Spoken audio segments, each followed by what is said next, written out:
Saya ingin bertanya kepada Dr. Campbell apabila dalam kitab Kejadian disebutkan ketika Kejadian menyebutkan mengenai banjir Nuh.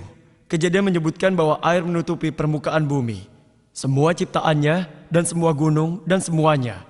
Dan kitab Kejadian menyebutkan bahwa banjir menutupi gunung tertinggi, yaitu 15 kubik yang dalam bahasa Arab artinya 15 kaki. Anda tahu Kadam?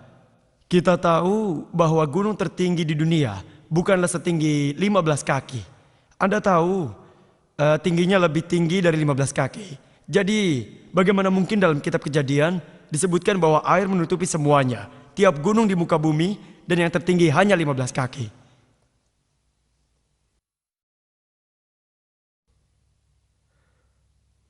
Terima kasih atas pertanyaan Anda. Saya rasa Genesis atau Kejadian menyebutkan bahwa banjirnya di atas gunung tertinggi. Bila gunung tertinggi 3.000 meter, maka tinggi banjirnya 15 kaki. 15 kaki di atas gunung tersebut.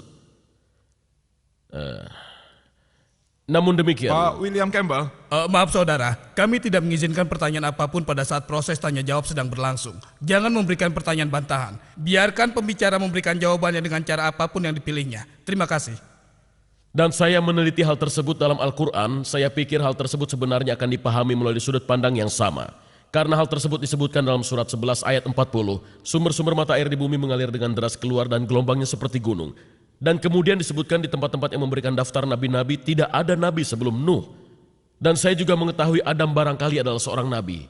Namun, jadi tidak ada satupun tempat yang menyebutkannya. Dan ya, saya juga tahu hal tersebut juga disebutkan dalam Al-Quran bahwa seluruh dunia tertutupi air. Dr. William telah memberikan jawaban mengenai Nuh alaihissalam. Saya adalah orang yang menggunakan pendekatan persetujuan dengan Injil dan pendekatan konflik Al-Quran. Karena kedua cara tersebut, alhamdulillah Al-Quran lolos dari tes itu. Bahkan bila saya sependapat dengan Dr. William, saya sependapat dengannya. Hal tersebut benar, banjir tersebut 15 kaki di atas gunung tertinggi. Hal ini disebutkan dalam Kejadian bab 7 ayat 19 dan 20 bahwa seluruh dunia tertutup air. Lebih lanjut lagi, bukti arkeologi menunjukkan pada kita, zamannya Nuh bila Anda menghitung dengan genealogi terjadi pada abad 21 hingga 22 sebelum Masehi. Bukti arkeologi menunjukkan bahwa dinasti ketiga Babylon dan dinasti ke-11 Mesir terjadi pada abad ke-21 dan 22 sebelum Masehi. Dan buktinya masih ada. Karena itu bukti arkeologi menunjukkan pada kita bahwa tidak mungkin bumi itu terbentuk. Daratan dan lautan terbentuk pada abad 21 dan 22 sebelum Masehi. Bagaimana dengan Quran? Pada Al-Quran, di poin pertama tidak menyebutkan tanggalnya. Apakah abad 21 sebelum Masehi atau 50 sebelum Masehi? Tidak ada tanggalnya. Poin kedua, tidak ada dimanapun dalam Quran menyebutkan seluruh dunia tertutup air. Al-Quran membahas tentang Nuh dan kaumnya dan orang-orangnya. Sekelompok kecil orang atau mungkin sekelompok besar orang. Bukti-bukti arkeologi menunjukkan para ahli arkeologi mengatakan bahwa kami tidak mempunyai alasan. Adalah mungkin bahwa bagian dunia tertutup air. Tapi hal tersebut tidak mungkin.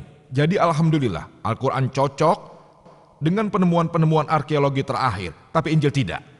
Selanjutnya, bila Anda membaca Kejadian bab nomor 6, ayat 15 dan 16, ayat tersebut membahas mengenai Tuhan yang Maha Kuasa, memberitahu Nuh untuk membuat sebuah bahtera dengan ukuran panjang 300 kubik, lebar 50 kubik, dan tinggi 30 kubik. Kubik sama dengan 1,5 kaki. Dr. William Campbell membuat kesalahan dengan itu. Sebab versi internasional baru menyebutkan panjang 450 kaki, lebar 75 kaki, dan tinggi kira-kira 45 kaki. Tinggi bahtera tersebut 30 kubik. Bila Anda mengukurnya, bahtera itu memiliki volume kurang lebih 150.000 kaki kubik dan luas areanya 33.750 kaki. Injil menyebutkan bahtera tersebut memiliki 3 lantai. Lantai dasar, ruang penyimpanan 1 dan 2. Lalu kalikan 3, hasilnya adalah 101.250 kaki persegi. Itu luas areanya. Bayangkan, tiap pasang dari semua spesies di dunia ditampung di area seluas 101.250 kaki persegi. Bayangkan, apakah hal itu mungkin? Jutaan spesies yang ada di dunia. Bila saya katakan di dalam sini, ada 1 juta orang yang datang, Anda akan percaya?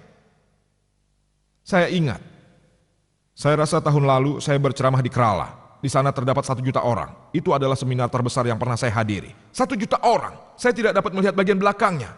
Bukan auditorium, tapi merupakan sebuah pantai yang besar dan saya tidak melihat seorang pun. Hanya beberapa orang yang ada di depan.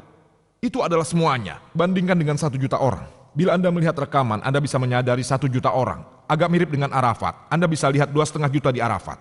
Dalam area yang luasnya 101.250 kaki persegi atau 150 kaki kubik. Hal itu tidak mungkin, saudara. Dan di sana mereka tinggal selama 40 hari. Makan dan buang air. Bila dikatakan 1 juta orang di tempat ini, apakah Anda akan percaya? Jadi secara ilmiah ada beberapa hal di mana terdapat kesalahan-kesalahan ilmiah yang jelas dalam Injil.